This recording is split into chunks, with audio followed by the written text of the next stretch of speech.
Hello, and welcome back to the Holistic Money Podcast. I am so excited for today's episode because we're going to be talking about how to prepare your children financially for the real world. As many of you know, I am 7 months pregnant with my first baby. So, this is a topic that I am incredibly interested in. How can I start to teach my children about money and making great financial decisions and entrepreneurship so that they're financially successful and stable and secure in the world? Joining me in today's episode, I have an incredible human being. Her name is Gayle Reaume. She's the founder of MoolahU. And the mission of MoolahU is to help educate both children and parents on how to make sure that our children are financially prepared for the real world. So, Gayle, thank you for being here. Oh, my pleasure. Thank you. I love the conversations we have. Yes, me too. Can you very quickly introduce yourself to us? Tell us a little bit about MoolahU and how you got here today. I got here because I've always been entrepreneurial and like solving problems. And I had a child, and I was like, whoa, how am I going to teach her about money? I need to do that. And I don't know that I'm that good with it. And so I just embarked on a mission to figure out how kids take in these complex concepts and make them their own. And I've discovered so much along the way about how we are the way we are as adults because of these really pivotal moments in our childhood when we made up decisions about money based on how we were being introduced to it. And so, really have worked for 20 years now to dismantle some of those habits that we have toward our children and some of the ways that we are aware of how we can make it a more powerful experience for kids. And we've come away with some really amazing programs, parent courses, our entrepreneur camp. We've just done a ton of different things. And now we've built a family app that's going to make it really easy for parents to have those conversations and create those structures for kids. So I'm just delighted to share the wealth of knowledge that I've learned from talking to over, 10,000 parents and really understanding the pain they're in and how to interrupt that. So, I'm really interested in this concept that you just mentioned. So, you said that it started because you didn't feel like you were very good with money initially, and you knew you wanted to help your children. And I know that with a lot of my clients, they have a very similar experience and they feel very similarly. So, tell me, how did you tackle that personally, and how do you help parents today who maybe feel that way? Yeah, it was tough. And, it really stemmed from I wanted to teach her, and I was teaching her from a place of teaching, which was telling her about all these things about money. And what I realized is she just needed to get on the court with some money. In our first experience, she was probably 3 or 4 years old. And I gave her some money. I said, let's go to a garage sale, let's go to a yard sale and see what there is. And so she had her little $5 or whatever. And she was super excited that she was going to get to buy her own stuff. And she'd find things and people would be like, "Oh, you're just so cute, you can have it." And I'm like, "Well, there went that lesson." But quickly, kids are gonna ask you to buy things because parents have the money. And I recognized that by me making those decisions, she wasn't getting any experience of how that decision was made. She wasn't learning anything. She was learning how to beg better and beg from her dad versus beg from me or ask, whatever you want to call that. And I just knew that that was not what I wanted her to build as a habit. And, I'm a big believer in you do something once, if it's wrong, it's a mistake. If you do something twice, it's choice. And then you deal with the repeated behaviors that lead to poor outcomes. And so really got interested in interrupting that and figuring out how to put good experiences that caused her to learn, just an environment where she could learn without me having to tell her anything because I really didn't know. So it started with, I need more money I want this Barbie doll. And, I'm like, well, yeah, I don't. What I ended up saying was, there's not money in our budget for that. And I realized that that's what she needed to know. I mean, I don't have the money this month to be able to spend on that because I've got these other expenses. And I went, I'm making these choices and not sharing the reason for those decisions with her. And so very quickly I started saying, well, here's your money for Barbie dolls. And it wasn't an allowance, it was an allotment and an allocation of the money that I was already prepared to spend and had chosen for. And I made the choice to give it to her in weekly increments. And then she could figure out how many Barbie dolls she wanted and when she'd be able to afford the next one. And I think she was 6, and it was amazing. Like, the pride and the autonomy that she had in that experience was amazing. She wanted this really expensive doll that I wasn't just gonna, at a moment's notice, buy for her, and so when I started giving her the money, as soon as she noticed as she was saving it, that she was gonna have to save for a long time to get that Barbie, that really expensive one, and she made the choice that maybe she didn't really need that one, she could get these other 2 right away, and I was like, "Well, that's amazing. I don't have a I don't have a horse in that race, is that what it's called? I didn't care what Barbie dolls she got, and but she did, and she was so happy with her decision, and the decision wasn't about me, I didn't have to tell her no, I didn't the whole world shifted on its axis Wow. for me at that moment, and eventually, throughout, the next few years, I started giving her more and more sort of categories of spending that she could be responsible for making those decisions herself. I think about myself. I'm 7 months pregnant, I'm hot, I'm sweating, I'm trying to get through this Texas summer. I'm also thinking about my child and raising him, and I think about my life when I was growing up and really watching my parents struggle with money, and there's this deep part of me that's like, "That is not what I want my child to go through. I don't want him to struggle with money." And before you and I had started having these conversations, I don't really think that I had any tools or any framework to really understand how I could really teach my son about money. But I do suspect that the path could very easily have been for me. And I also see this with my clients, this idea that it's like, I want him to have it so much better than me. So I'm going to give him everything. I'm going to give him the best camps and the best education and clothes. And now my perspective is shifting so drastically. But I want to talk about this because I know there are a lot of parents who make these financial decisions for their children simply because of their own upbringing and the way that they want their children's life to be different than their own. Can you talk about the emotional triggers that parents will encounter with their children and what happens when they do that? When they do just spend on their kids and don't teach these very critical concepts to their children at a young age? Yeah, there's so much to unpack there. One of them, the first thing you said is that struggle. And we resist the struggle for ourselves. We don't want to struggle. And we really don't want to see our kids struggle. But that is the only way we've learned anything in our lives. And I love the example of a butterfly. If you cut a caterpillar out of the cocoon too early, even if they're trying to get out, if you cut them out, their wings don't develop. And literally, like they could actually be almost all the way out. And if you cut that last bit and let them out, they die.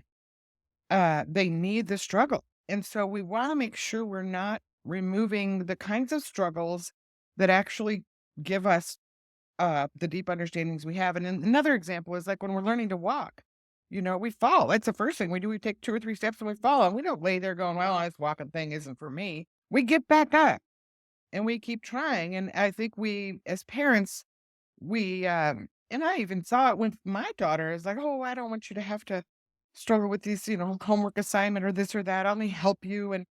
And it's in the struggle that they actually grow. And one of my favorite sayings that I saw on the school, at the Montessori school, where I took my daughter when she was 3 for a little half day program. And it said, never do for a child what they can do for themselves.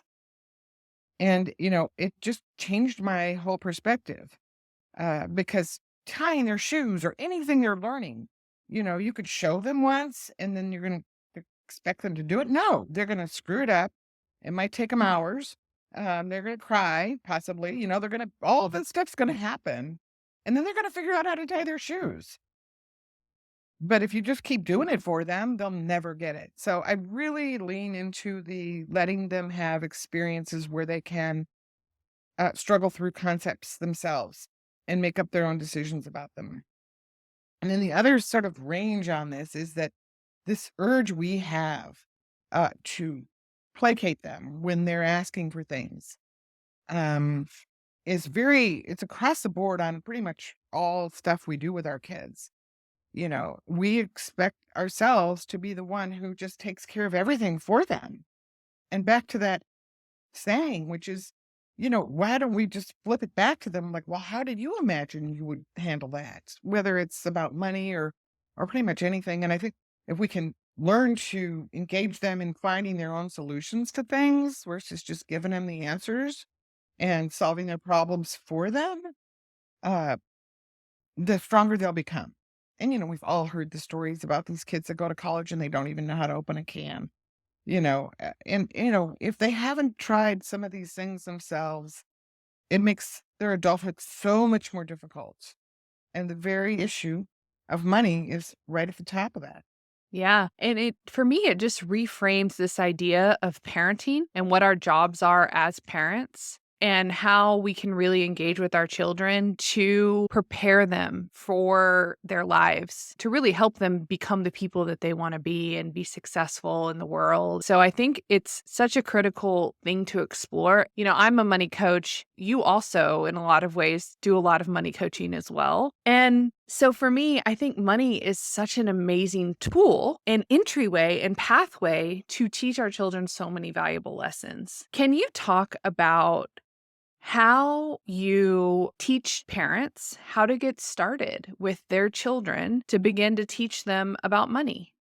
So, one of the things that parents do is that they make instant decisions about money for their kids.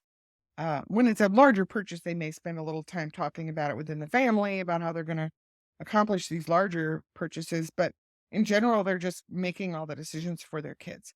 So the first thing to do is to stop and actually engage in conversation instead of, I want this. And then we use the money to try to control their behavior. If you did good in school, if you didn't hit your sister, if you did your chores, I have a real strong opinion about how we pay children to do the things that they need to do in the home already anyway. They're, all the way from I'll pay you to brush your teeth, which, now we're teaching them that they're going to get paid to do things that are good for themselves. Well, that's not how the world works out in the real world. So if we're wanting to prepare them for the real world, then give them the real world experiences at age appropriate levels for them to start operating in the real world, right? We forget that the everything that they're doing is practice for them to be able to do bigger versions of it. So if there's an opportunity for them to want to buy something and you can help them figure out how to save for it, and maybe, and I love this idea, how are they going to earn some extra money for it? If kids set financial goals, if they have a goal to own something or, spend, and that's really all they know to do right now, then help them figure out how they're going to get that money. And the birthplace of business is looking for places to solve problems and figuring out how to get people to exchange value for something you can do for them or whatever, right? So we want to get them thinking outside of there's only one place for me to get this money is mom or dad. And I can actually have some autonomy here and offer to do some extra chores, things like that. So we want to be careful not to use money as a tool to control our children or to manipulate their behavior. We want to have that money become a tool for them to explore that value proposition. And that's how they get that complex concept. They get it through that experience. So that's probably the first thing I'd like to have parents understand is the decision making about how money gets used should be as much on their part as it is on yours. And the decision about giving them the money should have nothing to do with other than this is our family's budget and here's how much we're willing to allocate. And it might even include I'm willing to work a couple of extra hours so I can get some extra money for you because I want to help you get that computer or that bike. But you're demonstrating that you're exchanging value for that money, and when you give it to them, they have to be prudent with it. What I love about what you do is not only are you helping children learn how to make financial decisions for themselves, I love this concept of preparing them for the real world with money, not just like, hey, you brushed your teeth, here's $5. I think about a world where what if every child was raised with money this way, how different our relationships would be with money, how different people would be acting with money. So that's really cool. I love that you explicitly state that. Another thing that I think is really neat that you talked about is yes, you're teaching them at a young age how to make financial decisions, but you also are mentioning how to help them learn this value exchange. What is valuable in return for money and things that they can do to start to earn money. And I know you're in the middle of one of your entrepreneurial camps right now. And I think this is a great transition to really talk about how parents can help them start to learn how to earn money. Entrepreneurship's amazing. So I study all this all the time, but some of the most prolific and successful entrepreneurs talk about their first job when they were 12. They started learning this sort of mechanics behind how money works by having a job. If they were not, sometimes they're from wealthy families, but mostly they're not, and they need to go get some money so they can do the things they want to do. And they figure out how to get that money. And right there is that tangible experience. Now that money has a whole different meaning to them because they had to trade their time, they had to sell something they loved, whatever. They've got that value proposition right there. And that money they're very prudent with it. They're very careful with it. They start to pay attention to it in a different way because they can't just go to mom and ask for more. Um, and the beautiful thing about entrepreneurship and that method of sort of having them figure that out, they learn how to solve problems. So we're talking about money and we want them to be good with money. But you think about how we prepare our kids. If they've never had to solve their own problems, and we're seeing more and more of it, it's gone from helicopter parents to lawnmower parents, which is like clear the path. There will be no challenges for my child. They'll have the best of everything. That is child abuse. It is like the worst thing you can do because without those challenges, they're the butterflies getting cut out of the things too soon. And so, what they learn is this process through entrepreneurship of how to see a problem, how to imagine solutions, and then how to implement those. And in the next case is how to have that be a money making opportunity for them. And wow, that just that is the best learning environment there is. And if you think way back to before there was proper school, kids were working on the farms with their parents. They were working in parents' businesses with them, and they were seeing how money gets handled, how value gets exchanged, and they were recognizing their own value in that process. Like if I work on the farm with my family, we're all going to get to eat. And there was a collective community. We took care of each other.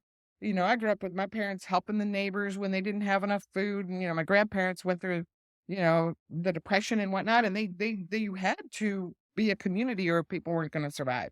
And we've moved so far away from that. So that's one issue. And the other is if we aren't good stewards of our money and we're always on the edge of, not making it, it's over 50%. It's something like 64% of Americans can't make it through the month on their paycheck. And so they cannot contribute. You can't contribute to a community that works. You can't contribute. There's a scarcity, whether it's about the money, or anything. You don't even go volunteer, right? The statistics are alarming. And so the more we become the wealth gap has widened and the more we're dealing with people on the edge a lot, a much higher percentage of people, the more scarcity we experience as a world and as a culture. And then that gets, delivered down to the next generation. So we really have a responsibility, I think, to truly flip that world. And the way we do that is by empowering kids to realize that money is not something to only be spent, but to truly be used for other things, including donating if they wish, but definitely using some of it to make more. And that's entrepreneurial. And we think about it as investing. But, if you start a business as a kid, if you use $20 and buy some lemonade supplies and you make 50 bucks, that's investment. And they're learning to invest and so what investing is using money to make more money. And they can get that at that very grassroots in their heart, soul place where there's nobody teaching them anything. They're like, whoa, I just did that, and they're so proud. They're like 10 feet tall. And I've seen thousands of kids go through our camp and I've seen them go on to live really good lives because they are consistently saving 10% and they're using that money to make more money. Yeah, and this is such a testament to your work because you literally work with children on entrepreneurial ventures, which I want you to talk about a little bit, your entrepreneurial camps. But before we touch on that, I just want you to tell me a little bit about age appropriate learning. And, I'm thinking about my child and I'm like, okay, at what age should I introduce this idea of financial decision making and helping them start to learn how to make decisions with their money? And then I'm thinking, okay, what age should I enroll my kid in Gail's camps? Because I know that I want my kid to learn these lessons. I want him on the court of his life. I just am not sure how soon is too soon. And is that even something I need to worry about? Can you talk about that a All little that bit? Yeah. I love the question. And, it's almost like, look at all the other things that we allow our children to engage in. We have a sense of it's too dangerous for them to play football when they're 4 or whatever, we kind of know those. But yeah, this thing about money is very interesting. And I'll tell you the easiest way to figure out if they're ready to have conversations about it is when they start talking to you about it. When they start asking you to buy them things, it's like, "Oh, there's a perfect learning opportunity," like, "Oh, well, that little car you want is $10 and, do you have $10?" And, like, if I have to use my $10, like, the whole world is opened up. Let them lead the conversation. And, this is a perfect story. So, my friend Anastasia asked me the same question. How old should Henry be before I start teaching him about money? And I knew how old he was, but I said, "Well, when was the last time he asked you to buy him something? How does that go?" And she said, "Well, he always wants candy at the checkout counter, so my husband and I fight about it, and then my husband buys it for him." And I went, "Okay, so what did you just teach him?" And I said, "So figure out how much," and he was 5. I said, "Figure out how much money you're willing to spend, you and your husband together, like, and also an amount of money that's not gonna have him eat too much candy all at once, and give him that on a weekly basis." So he had his little gold lame purse, he sent me a picture of it, and they went to the store the first time, and he bought his candy, and he was in the car eating it on the way home, and he went, "Okay, so now wait a minute. So how much is ice cream?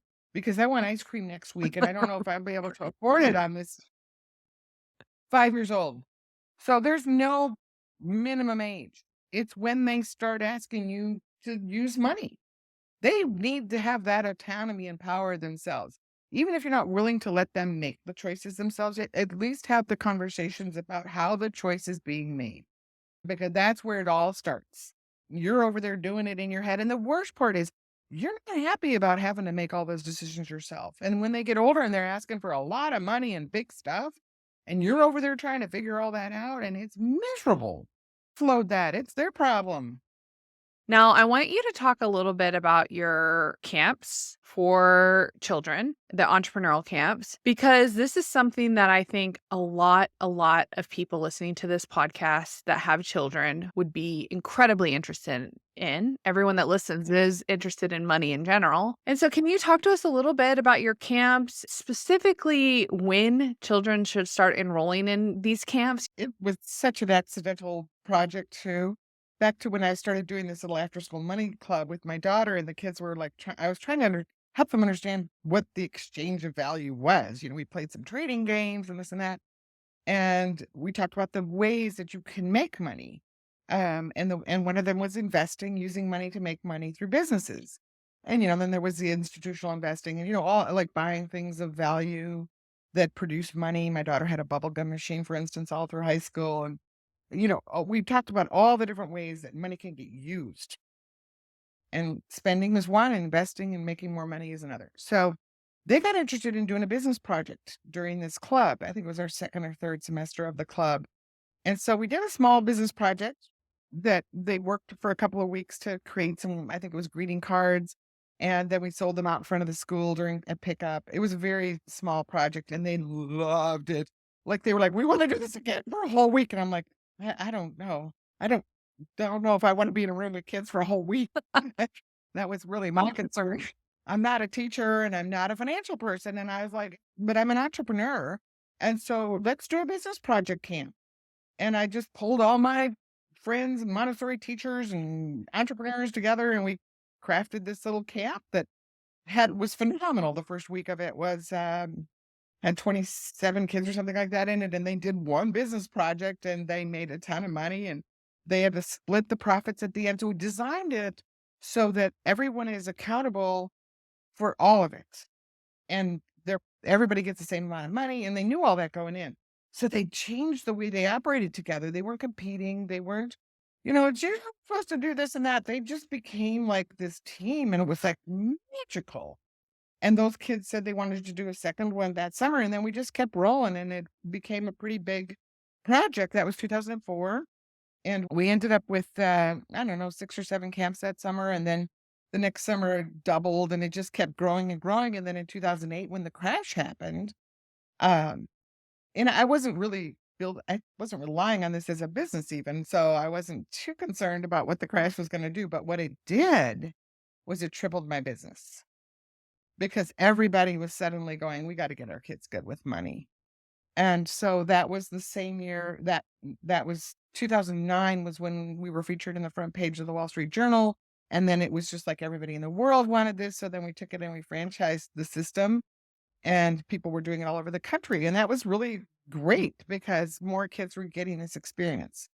And now the kids are doing their own projects in their own communities, in their own homes, versus all coming together and doing a business that ends at the end of the week. So it's become a much more powerful experience because they continue doing them beyond the camp, and they're doing it in full on independent mode. So we bring mentors in, we support them throughout the week in really having sounding boards and people that can help redirect them, and they learn how to get mentors. They learn how to live a life where when they want to accomplish something, they know how to go make it happen. So it's become a much broader experience for them, very much more personal. That's offering them an opportunity to apply that to pretty much any of their activities, experiences. They know how to problem solve and put solutions into form that other people can access. What is the age range of the children that go through your camp? We've really looked at where can they take on a challenge like this that has as much complexity as this and be able to feel successful. So I've had kids as young as 6 go through this. They're children who really lean into this type of thing already. I've had children that are 12 that are struggling because they've never had a chance to understand how to put all these elements together. And we'll work with all of them.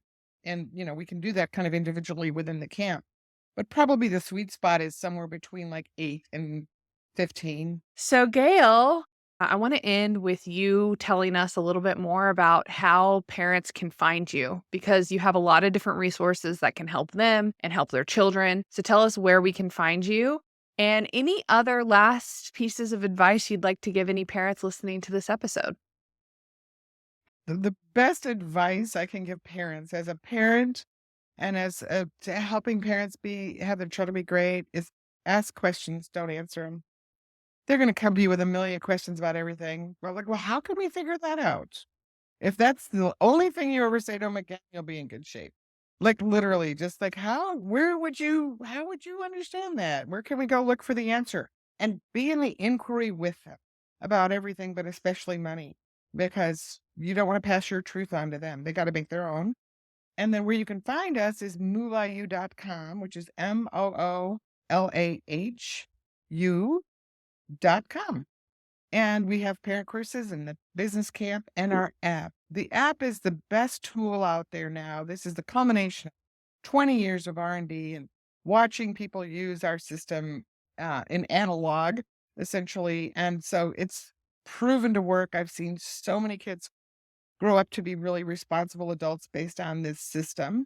And the app is out now. You can actually, it's not on the app store, it's a web app because we do recommend you start with your kids when they're pretty young, and a lot of them don't have phones yet. So we've made it a web app, and you can subscribe for now and start using it. And we're constantly improving it as we go, adding some new things. It's going to be basically transferring the money and then letting kids make those choices. But there's also a gig marketplace where they can make extra money. Cool. And then our entire entrepreneurship planner is in the app, Amazing. Amazing. Gail, and they save 10% to use. I love it. I love it. It doesn't stop there. Gail, I've learned so much from this conversation. I know everyone that is listening has also learned so much as well. I can't wait to keep collaborating together. And I just appreciate your time and sharing all of your wisdom with us because there's so many gems in this episode. Absolutely. My pleasure. I'm here to serve. All right. Thank you so much, Gail. I will see you soon. And everyone, if you enjoyed this episode, please leave me a review below. Share this episode with a friend, your partner, whoever is in it with you in your family making financial decisions so that we can start to help our future generations be great with money as well as ourselves. All right, everyone, have a great week, and I will see you in the next episode.